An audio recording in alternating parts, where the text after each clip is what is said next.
அஸ்ஸலாமு அலைக்கும் guys. Hi. இன்றைக்கி நம்ம எங்கள் வீட்டில் 7 kg சிக்கன் பிரியாணி குக் பண்ணப்போ நான் எடுத்த வீடியோ தான் பார்க்க போகிறோம். இந்த பிரியாணி குக் பண்ணி ரிசல்ட் ரொம்ப சூப்பராக இருந்துச்சு. சாப்பிட்ட நிறையா பேர் செம்மையாக இருக்குது அப்படின்னு சொல்லியிருந்தாங்க. அதனால தான் பாசிட்டிவ் ஃபீட்பேக் வந்தங்காட்டி நான் இந்த வீடியோ போஸ்ட் பண்ணுறேன். ஸ்டவ் ஆன் பண்ண உடனே பாத்திரம் வச்சுட்டு பாத்திரம் சூடான உடனே எண்ணெய் ஊற்றிட்டு ஏலக்காய், கிராம்பு, பட்டை போட்டு ரோஸ்ட் பண்ணோம். நெக்ஸ்ட்டு நீல வாக்கில் கட் பண்ண பெரிய வெங்காயம், அதுக்கப்புறம் க்ரீன் சில்லி அதாவது பச்சை மிளகா, அதுக்கப்புறம் சின்ன வெங்காயம் அரைச்சது. ரொம்ப பேஸ்ட்டாக அரைச்சிடக்கூடாது. ஸோ போட்ட வெங்காயம் கொஞ்சம் ப்ரௌன் ஆன உடனே புதினா சேர்த்துடணும். சிக்கனை 2 hours 3 hours முன்னாடியே கர்டும் ரெட் சில்லி பவுடர் மிளகாத்தூளும் போட்டு மேரினேட் பண்ணி வச்சிடணும்.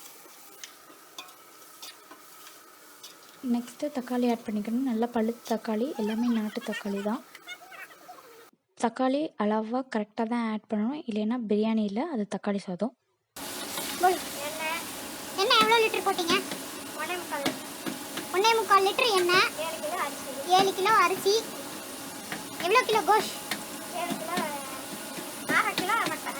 6.5 கிலோ சிக்கன், வெங்காயம், தக்காளி எவ்வளோ போட்டிங்க? தக்காளி 3 கிலோ, 100 கிராம் பச்சை மிளகா, புதினா தலை பெரிய கட்டை 1, கொத்தமல்லி தலை பெரிய கட்டை 1, கரம் மசாலா அந்த இதெல்லாம் பட்டை கிராம்பு எல்லாம் 100 கிராம், ஏலக்காய் எல்லாம் ஃபர்ஸ்ட் எண்ணெய் பொரிக்கும் போது போட்டது கரெக்டா? வெங்காயம், தக்காளி, கொத்தமல்லி, புதினா எல்லாம் சொல்லியாச்சு. இப்போ பச்சை மிளகா 100 gram, red chilli powder 100 gram, அதுவும் 100 கிராமா? அவ்வளோதானா? வேற அவ்வளோதான். பட்டைக்கிராம்பு பவுடர் எவ்வளோ? கரம் மசாலா 7 ஸ்பூன். உப்பு கரெக்டாக சொல்கிறதெல்லாம்? 1 கிலோக்கு 1 ஸ்பூனு, 7 கிலோக்கு 7 ஸ்பூன். ஓகே.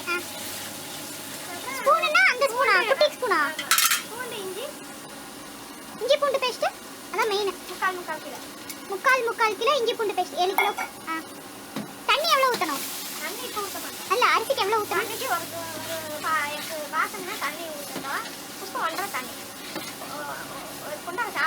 ஒரு பாத்திரம் சாவலுக்கு 1.5 பாத்திரம் தண்ணி. சேம் பாத்திரம். நல்லா காஞ்ச கருவாடான அரிசினா 2, நல்லா காஞ்ச அரிசினா 2 குண்டா. அரிசி வந்து 10 நிமிஷத்துக்கு முன்னாடி ஊற வச்சா போதும். 10 நிமிஷமா? 10 நிமிஷம். நெக்ஸ்ட்டு கொத்தமல்லி ஆட் பண்ண போகிறோம். அதுக்கப்புறம் ரெட் சில்லி பவுடர், மிளகாத்தூள், அதுக்கப்புறம் கரம் மசாலா ஆட் பண்ண போகிறோம்.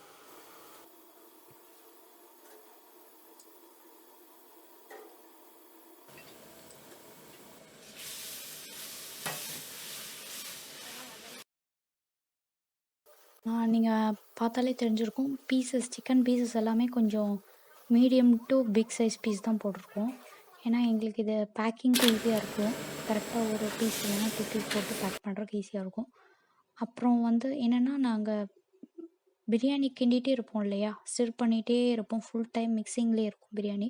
ஸோ என்ன ஆகும்னா, பீசஸ் வந்து உடஞ்சிரும், அப்படியே இதாயிரும், பீசஸ் வந்து அப்படியே கரைஞ்சிரும் சில டைமு. ஸோ சின்ன பீசஸாக போட்டால் அப்படி ஆயிரும். ஸோ கொஞ்சம் பெரிய மீடியம் டு பிக் சைஸ் பீஸா போடுறது தான் நாங்கள் இவ்வளோ வருஷமாக பண்ணிகிட்ருக்கோம். ஸோ பேக்கிங்க்கும் ஈஸியாக இருக்கும், டேஸ்ட்டும் நல்லாயிருக்கும். அந்த கரெக்டாக அந்த டேஸ்ட் வந்து உள்ளே இறங்கியிருக்கும், மசாலாவோட டேஸ்ட் வந்து சிக்கனில் நல்லா இறங்கியிருக்கும். முக்கியமாக நம்ம பார்க்க வேண்டியது வந்து தண்ணி ஆட் பண்ணுறது.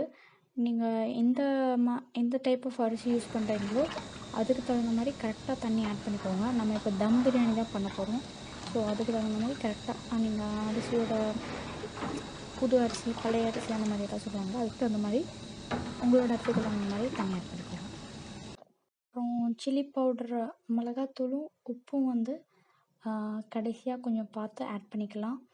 ஏன்னா கொஞ்சம் அளவாக ஆட் பண்ணிவிட்டு டேஸ்ட் பண்ணிவிட்டு கடைசியாக அப்புறம் டேஸ்ட் பார்த்துட்டு நம்ம வந்து அதை அட்ஜஸ்ட் பண்ணிக்கலாம். ஏன்னா ஃபஸ்ட்டே ஜாஸ்தியாக போட்டுட்டா அப்புறம் கம்மி பண்ண முடியாது இல்லையா, அதனால் சொல்கிறேன். தண்ணி ஊற்றி அரிசி போடுற வரைக்கும் கொஞ்சம் ஃப்ளேம் வந்து ஹை ஃப்ளேம்லேயே இருக்கட்டும்.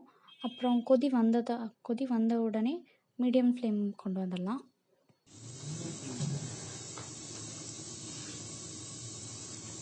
நாங்கள் ரீஃபைண்ட் ஆயில் தான் யூஸ் பண்ணியிருக்கோம். கொஞ்சம் கீ வந்து யூஸ் பண்ணுவோம். நான் லெமன் ஆட் பண்ணியிருக்கோம். ஆனால் வந்து நான் அதை வீடியோவில் காமிக்கலை. லெமன் ஆட் பண்ணுறது வந்து கர்டு அண்டு தக்காளி இதோட புளிப்பை அனுசரித்து தான் ஆட் பண்ணணும்.